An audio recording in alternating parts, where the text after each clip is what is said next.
Hello everyone, today we've got here REALME C67 and let me show you how to block a number on this device.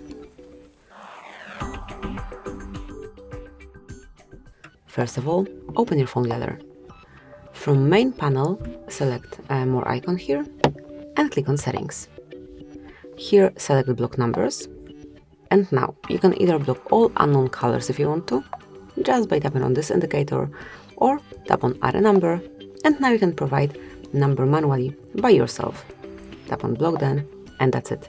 From now on, this number and also all unknown colors will not be able to reach you. You can remove the blockade by tapping on cross icon and then selecting unblock.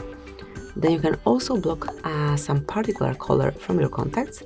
To do it, just open contacts, select the one that you want to block, tap on more, and here click on block numbers. Confirm it, and that's it. That would be all. Actually, I'm not able to do it with this one. Maybe there is some general blockade. Okay, so somehow it is not working in my case, most probably because I do not have my SIM card included. However, once you've got it, you'll be able to do it this way as well. Thank you for watching. Please subscribe our channel and leave the thumbs up.